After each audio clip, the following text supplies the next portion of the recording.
We want to thank those who have come to celebrate with our brother of Ejimanogo. The equipment of Ejimanogo.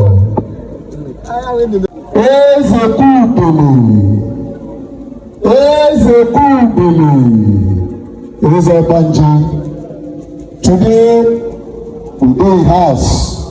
We are here to celebrate with him as he's celebrating the New Year Festival. Today is a very special day in the life of our brother. He's a core traditionalist, a custodian of culture. That is why you see him always observing the culture of his people. Today we are observing the New Year Festival of Chief Dr. Ezekudili, and that is why we are here.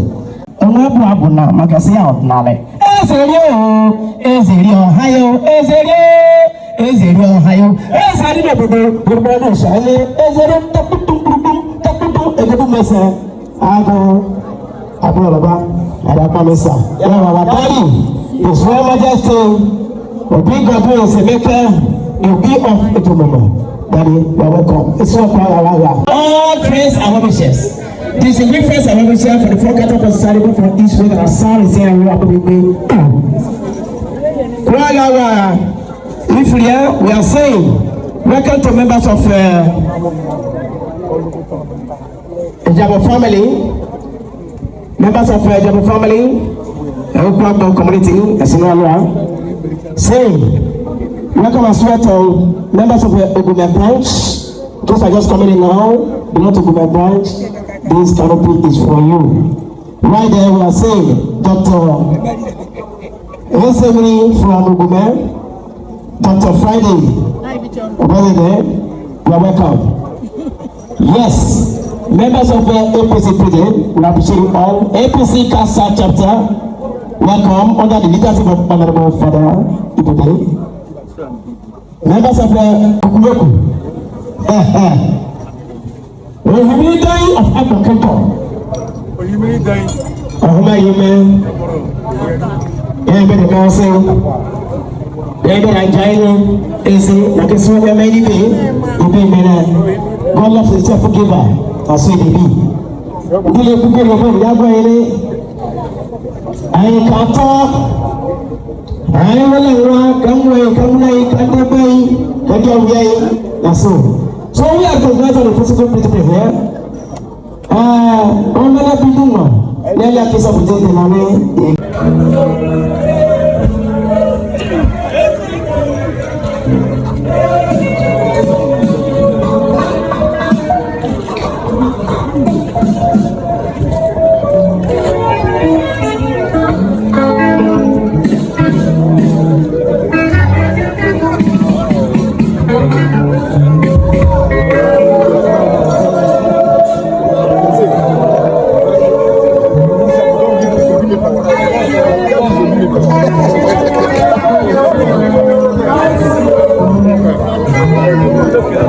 have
Anambra never, Enugu State never, Ebonyi State never, Imo State never, Abia never. I ain't telling them one level. Oh yeah, what the region? I ain't telling them one level.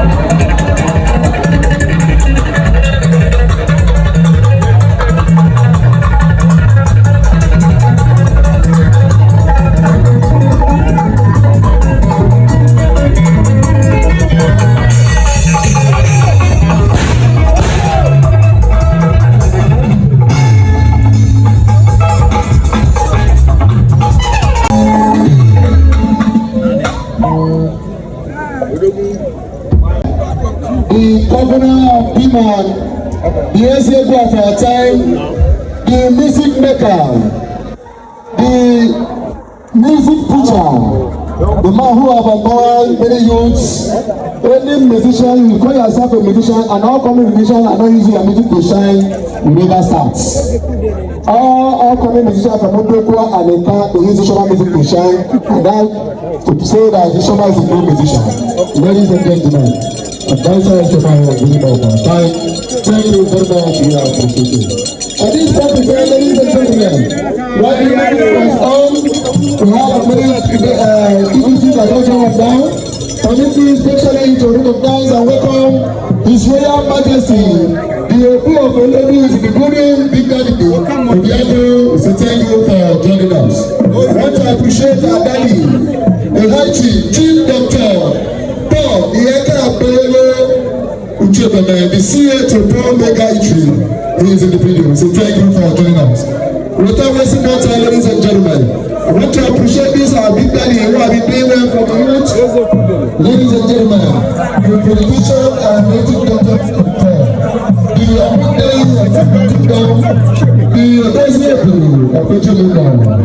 Chief, the African alongside with the beautiful wife, Chief, Mr. Thank you for joining us. Once again, another applause. Chief, you appreciate you. We can't stop thanking our Big Daddy, His Royal Majesty, will be God in His own. Will be of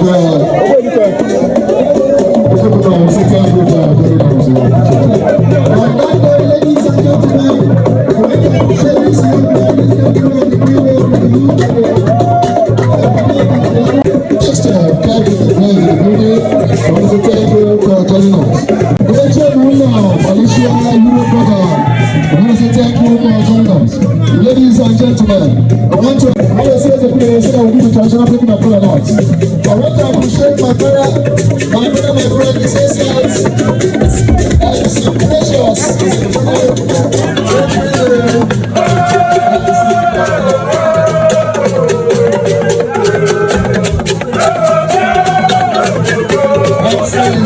Precious in the house. We're celebrating. Uncle B.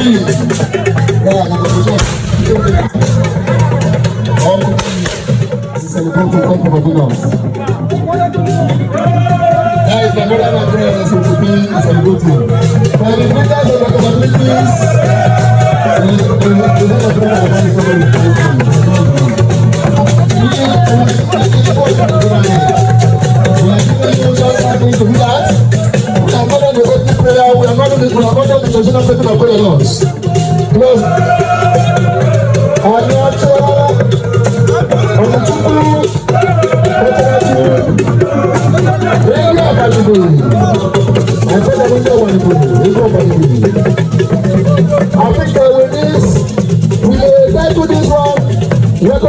by the celebrants. This is called welcoming dance by the celebrants. And against the wife of the celebrants in the house, please, you can join your husband for this welcoming dance. The wife of the president should please join your husband as we mark this welcoming dance.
Malaysia Burger, India Burger. We celebrate you. Alongside the chief, Pastor Kevin, the politician, businessman. He's a good Doctor, like I said,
can see where they use.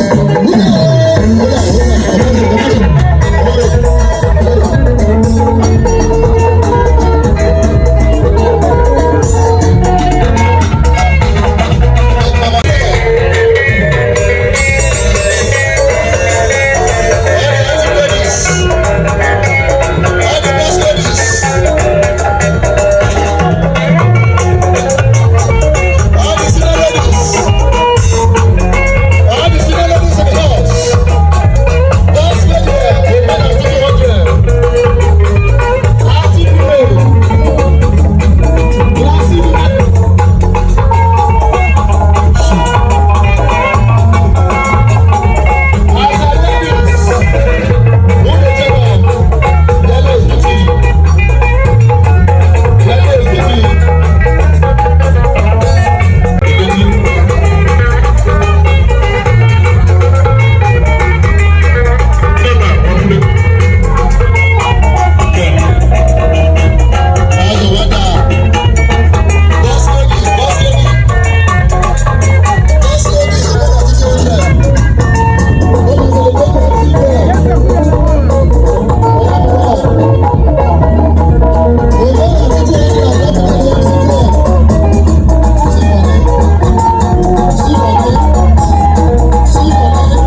Thank you.